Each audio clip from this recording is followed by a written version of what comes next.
Good evening, boys. Tonight we're building a PS5. Kinda, sorta. What I got here is a BC-250, which is basically a cut-down PS5. BC stands for Bitcoin, because this was generally used as a Bitcoin mining board. But right now it's not power efficient enough, so they're being discarded and they're being sent out to be used as PCs, which is exactly what I'm going to do. It is a cut-down PS5 because it is basically a defective PS5. It has 2 less cores than a PS5, so it's a 12-thread 6-core, or 6-core 12-thread CPU, clocked at 3.5 GHz, exactly the same as a PS5. And it has 24 compute units, which is 12 less than a PS5 on the GPU side. It has the same amount of RAM as a PS5, that is pretty cool. It has 16 gigs of GDDR6 RAM, divided between the GPU and the CPU. You can actually change where to put the RAM, if in like system RAM or GPU RAM, GPU VRAM. Anyway, I got this thing for about 90 euros on AliExpress, so from China, and every other part you will see I got it on Amazon. I'll tell you about the full price of the build at the end of the video. Anyway, let's hook this thing up to a PSU that I stole from some other PC, boot up the old reliable Linux distro, and let's see how it goes. Here we are. So, this is our little BC-250. There it is, from the box, and yeah, let's start to see if this thing even starts, if it even works. So, right here I have the PSU I stole from the other PC. In theory, we should just be using this 8-pin thing. 8-pin connector, and it should work without any problems, theoretically. Yeah, let's just insert it, go in, there you go, it's in. Cool. Now, this board uses DisplayPort, but I don't really have a DisplayPort screen. So I bought one of these things, 2 actually of these things. These are, I don't know if you can see them, DisplayPort to HDMI adapters. Yeah, this part is not scripted, so it's gonna be a bit more messy than usually. Not that I'm great at it, but you know. Okay, adapter is inside. Now we just need to technically turn on the PSU first of all. It's on. No. Okay. I'll spare you 15 minutes of me fucking around with a board that clearly isn't getting any power from a PSU that isn't on. Let's skip to when I figure that out, shall we? Okay, right, I've got some lights going on here.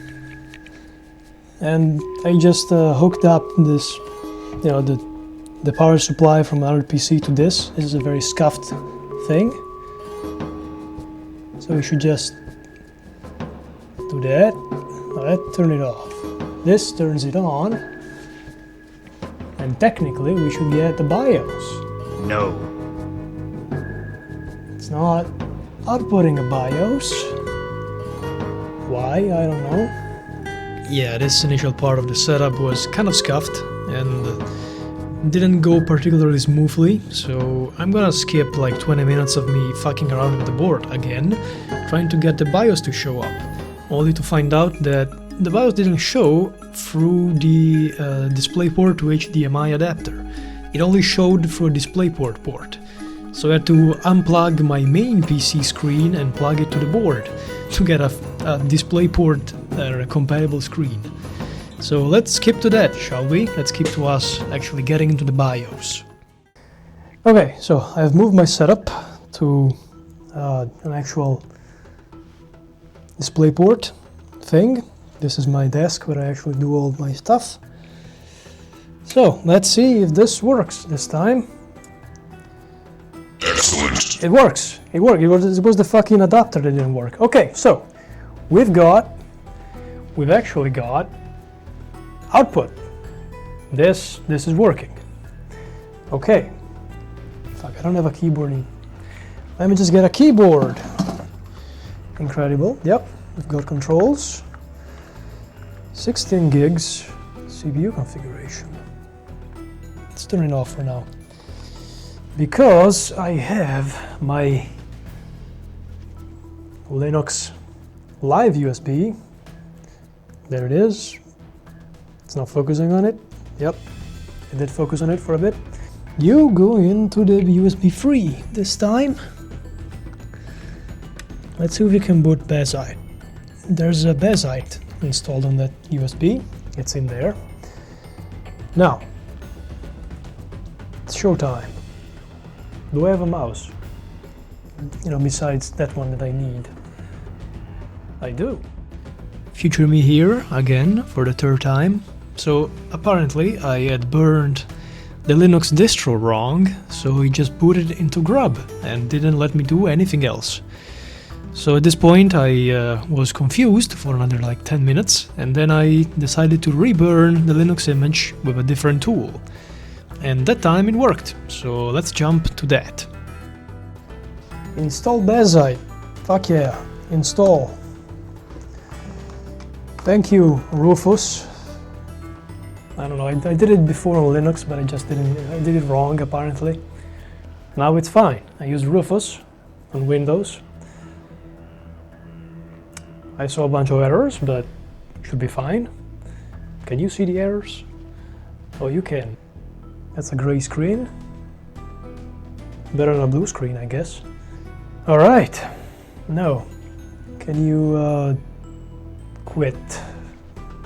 Keyboard, you go on the ground, and you quit. Yes. No. Yes.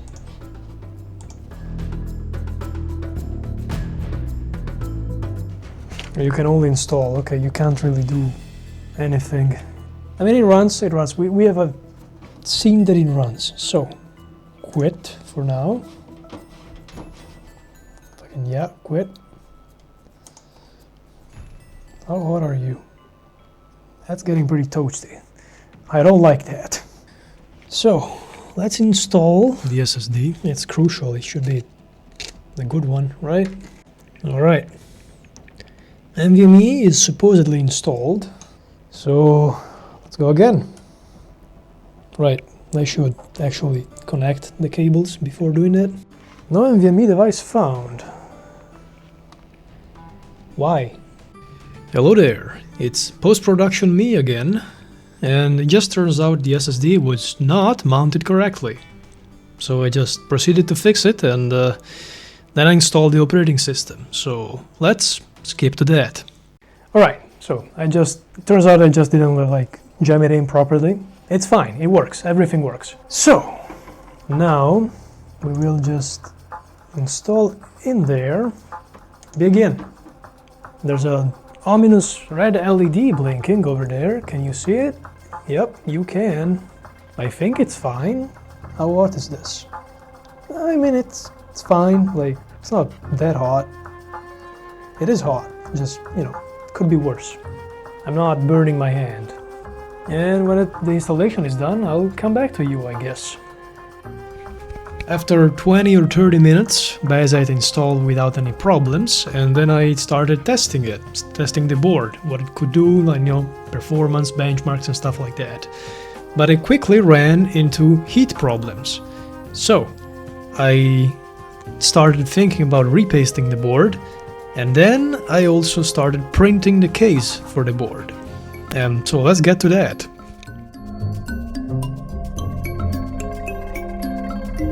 To house the board and avoid leaving it bare for all to see, I found this case on the internet, which I think looks really cool, and it should avoid the board overheating.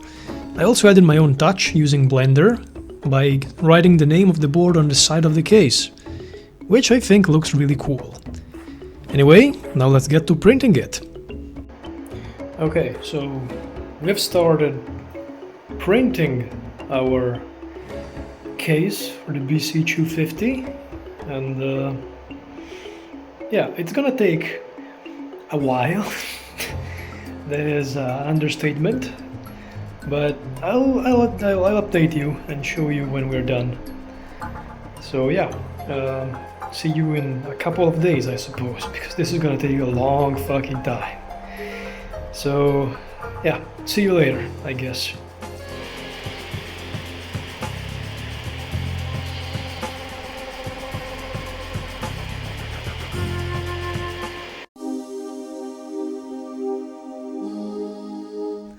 Okay, so I was going to buy another power supply, but then I found something out. So these are the 24 pins of the power supply. This is a shitty power supply that I had, which is really bad and really not worth it to buy. It sucks. But it's rated for like 600 watts. And that thing, our little BC-250 with the case printed over there, that's rated for 300 watts, actually 250. So this piece of shit should do just fine. So, as I was saying, I found out that these 24 pins, I looked up what they are, and apparently these two pins, these two over here, let me show you a bit closer, this one and this one is the ground, and this one is the power on pin. So, if we just turn this on, like this, it doesn't turn on, because these pins are not connected. But if we do actually short these two pins with some just iron cables here that I got, we just insert them in here. Please go inside. You will see that now, okay, they're inside. There you go, they're jammed in there. Now you'll see that this thing actually starts. Yep, it does work. But it doesn't stay on. To make it stay on, we have to use this pin over here, above the, under the unused pin, this one. It's the power OK pin. This one over here. And we have to short this one with the ground. Once we short this one with the ground, just doing like this, go inside and touch the other one. We'll solder them, probably. Just do that. And now you will see that this thing stays on. It's staying on. Look at it. That's great. I don't have to buy another one. I'm just gonna use that. I'm gonna strip this down because this thing will not fit in there. But once I strip it down, I'll be able to fit in there. No. That's great. No. See you then. Yes.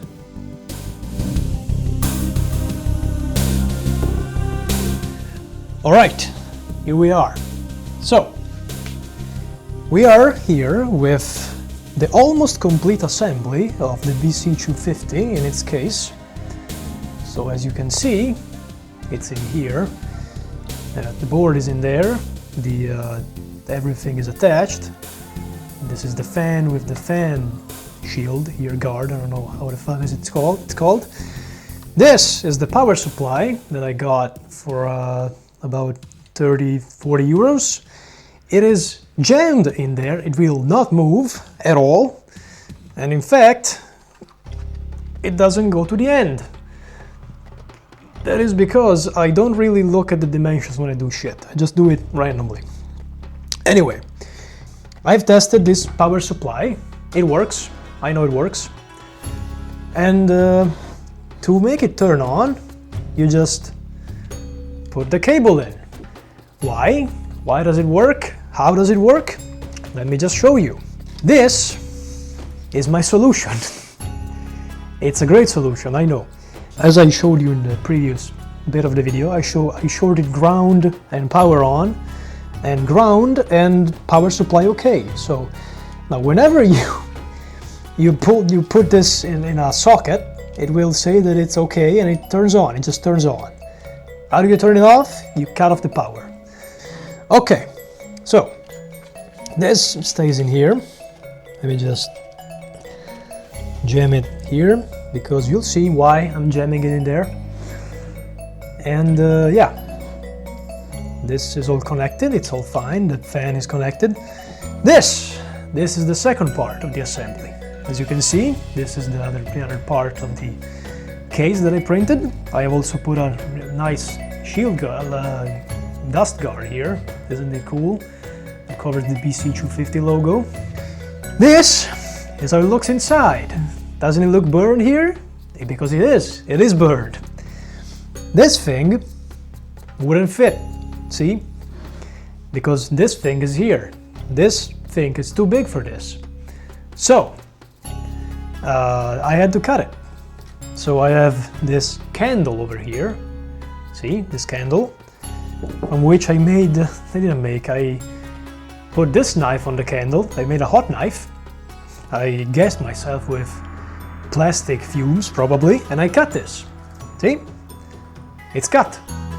Now I'm just gonna sand this off a little bit, because, you know, I don't want it to go inside of those grates.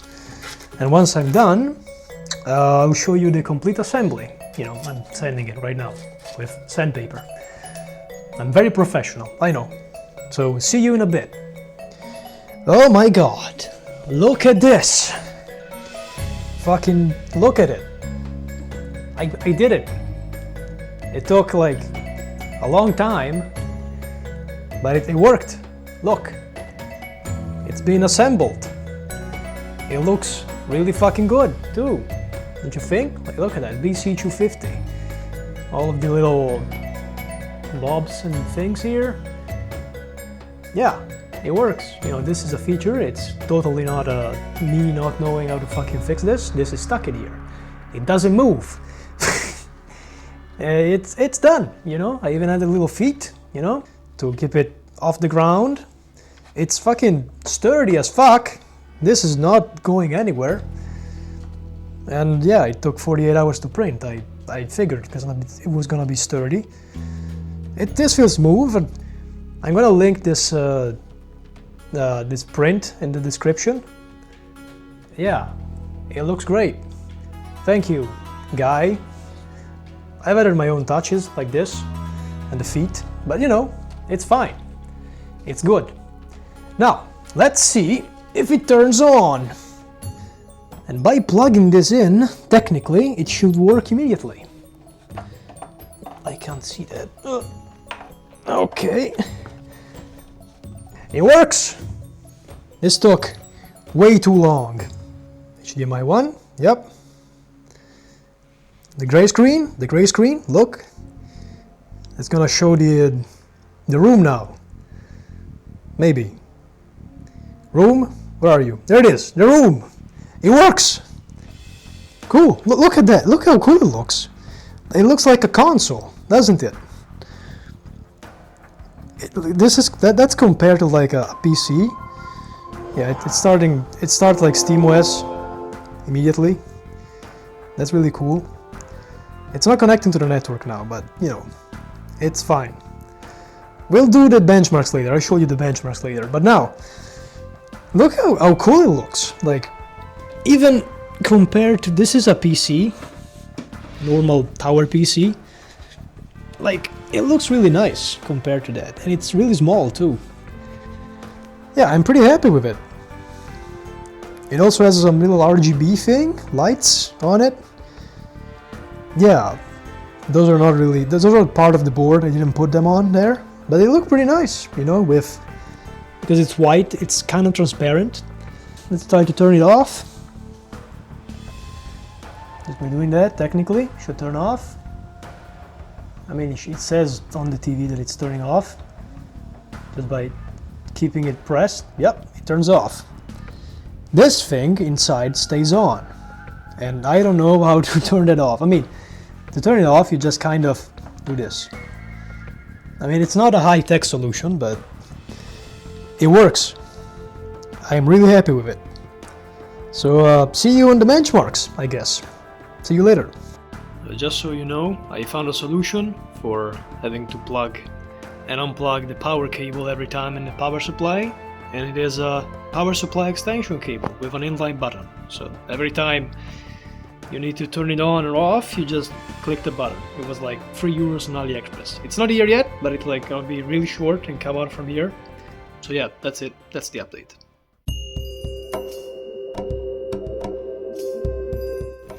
While you watch a time-lapse of me taking the console apart, cleaning it with alcohol and repasting it, let me explain why it is necessary to do that.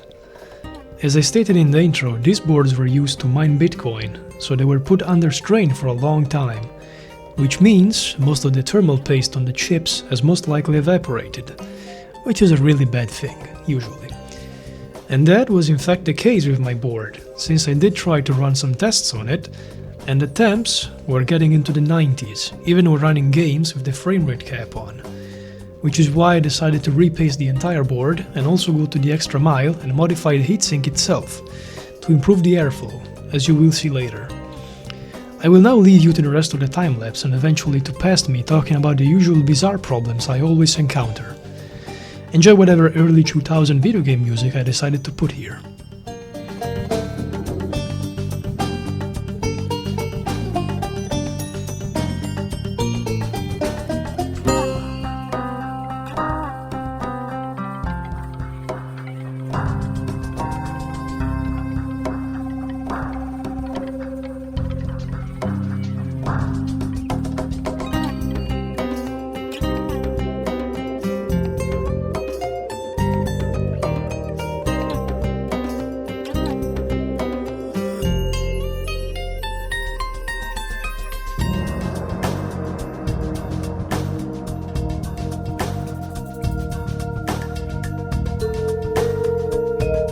And I've done a little modification to the fins. This shit looks bad.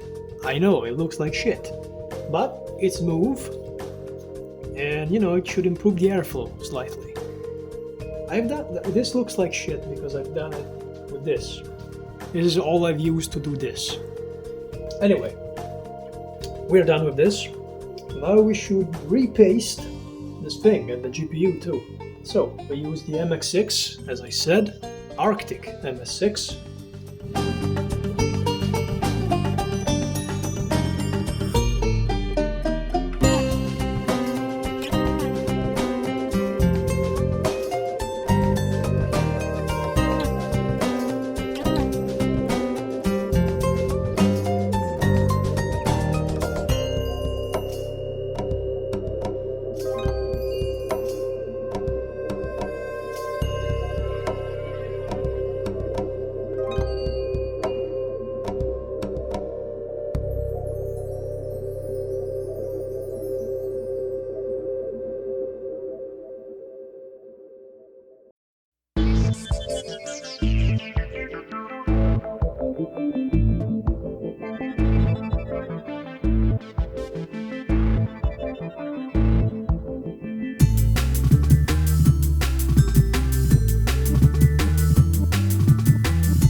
Now, you might see that the lighting is a bit different than when we started the video.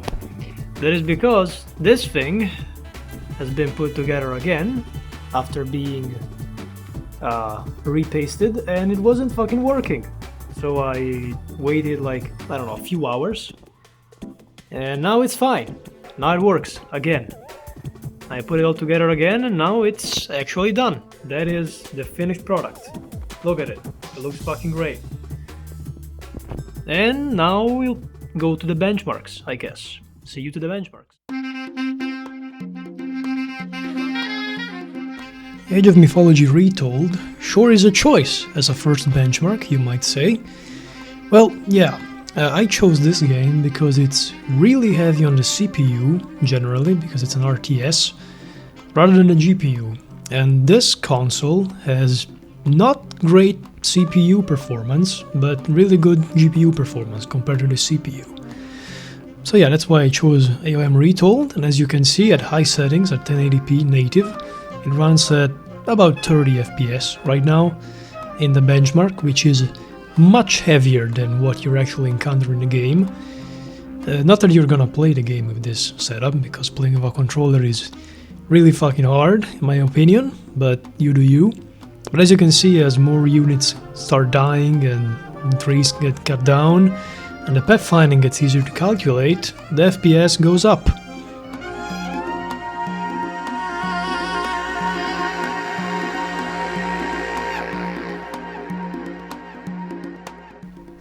Here's the benchmark results that are now being compared with the results I get on my main PC, which costs 5 times more than this, and it has a very, very powerful CPU.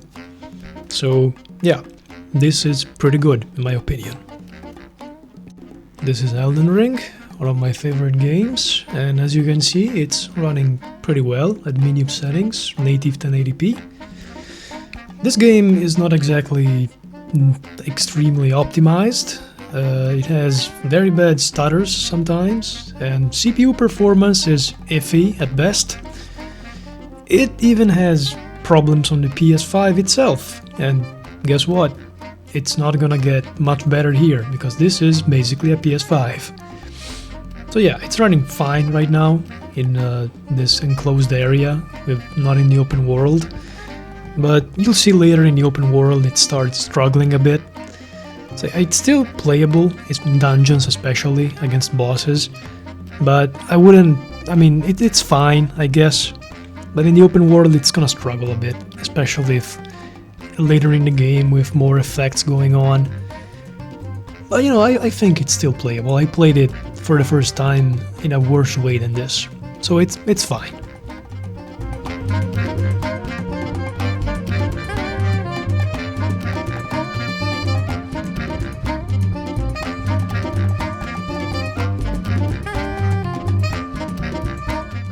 Now this is Ghost of Tsushima at maximum settings, 1080p. It's pretty much a locked 60 FPS. It's an incredible experience, it looks great, and I would play this no problem. It barely ever drops a frame, and it's very much playable. Excuse my bad gameplay though, because I did not play in a while, and I barely remember the controls. But still, this is pretty much perfect. I would highly recommend playing Ghost of Tsushima on this. You know, it also probably helps that this hardware is the same on which Ghost of Tsushima runs on the PS5. So you know, that's something to consider, I suppose. But yeah, no, great experience actually. Totally recommend this.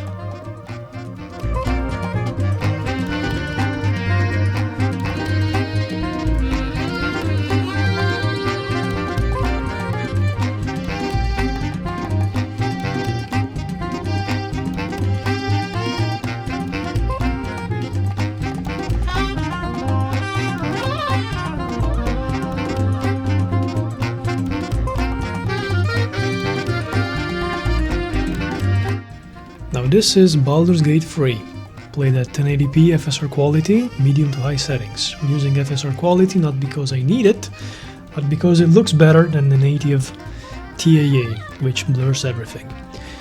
Anyway, it runs pretty well, basically a locked 60 FPS, except for a few stutters when traversing the environment, but you know, this being a turn-based game, it's pretty good.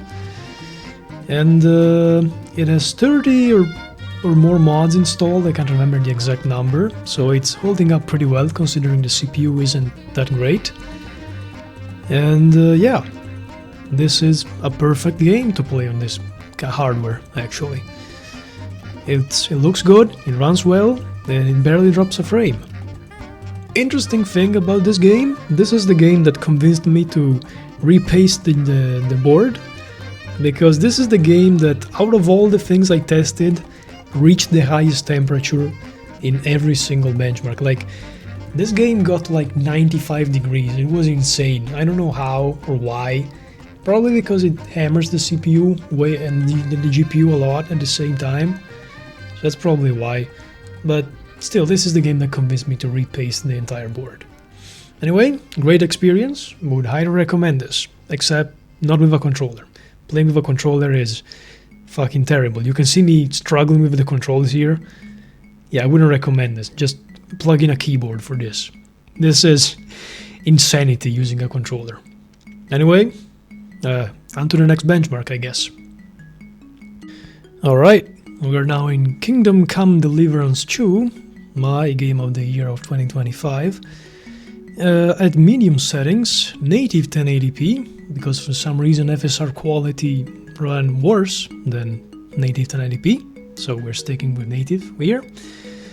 And yeah, it runs fine in the city, from between 45 and 50 FPS, with some drops into the high 30s, low 40s.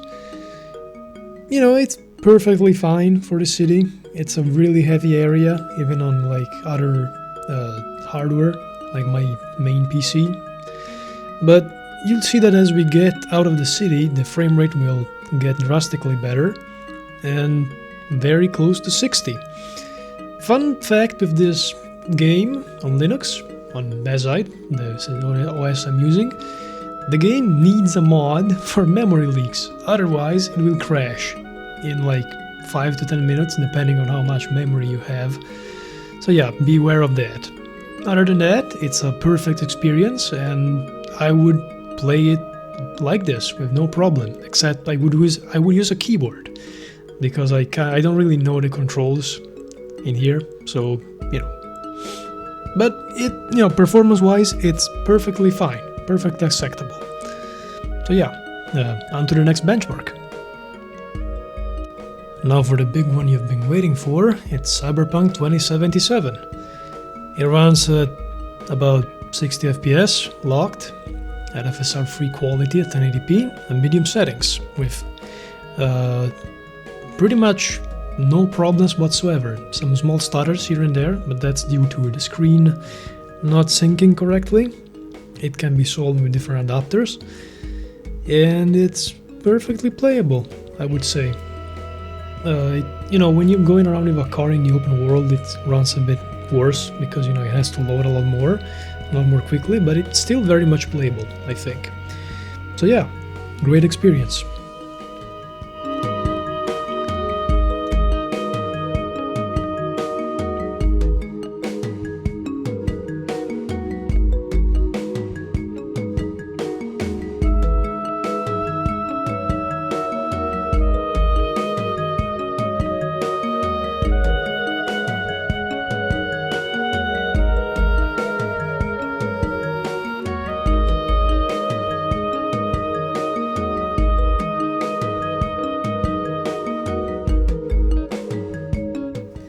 So, here we are, at the end of the video, with this thing finished in my hand.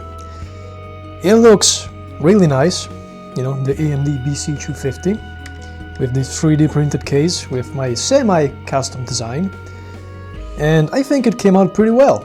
It's a really nice looking little console, it almost looks like a real console, you know? You can't really see too many imperfections from a 3D print. Took like 48 hours to print, and you know, to build this whole thing in general it took about a month or something like that, and you know, it was a fun experience, sometimes frustrating but mostly fun. So yeah, how much does this thing cost in the end?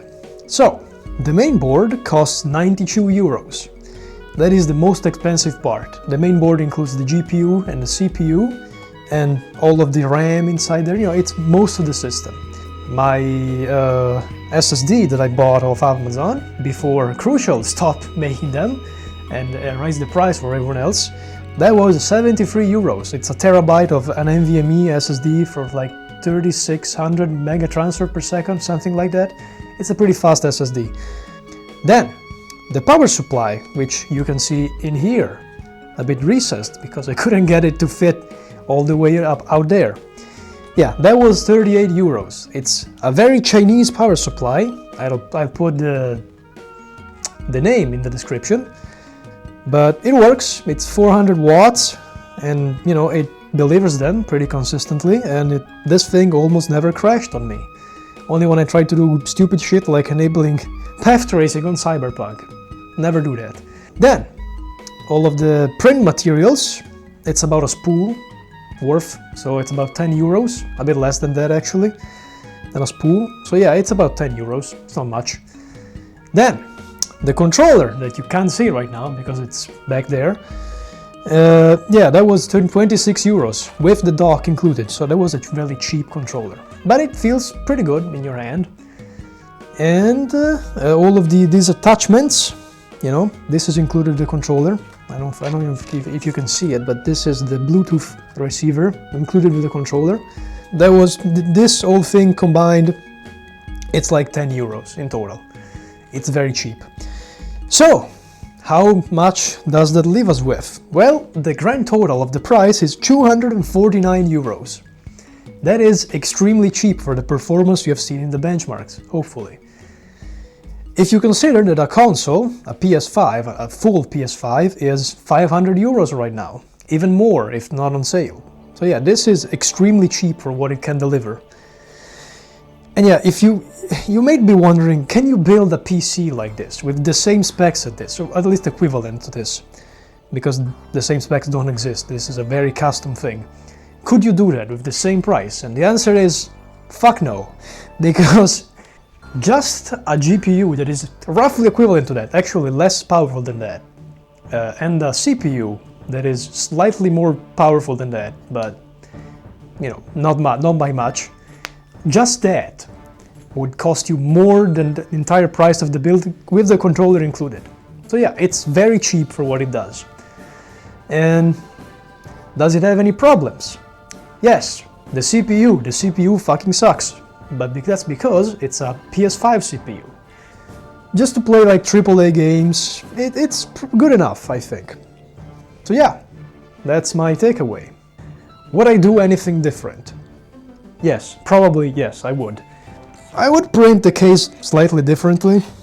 Like, it has some structural problems, for example, the PSU not fitting in there fully. I would change some of the measurements in there. You know, all things considered, I'm pretty satisfied with this thing, and I'll see you next video, I guess. If there's gonna be a next video, I don't know. I don't know what's gonna be. Probably something electronic or a game. I don't fucking know. We'll see. So thank you for watching, and I'll see you next time. Bye bye.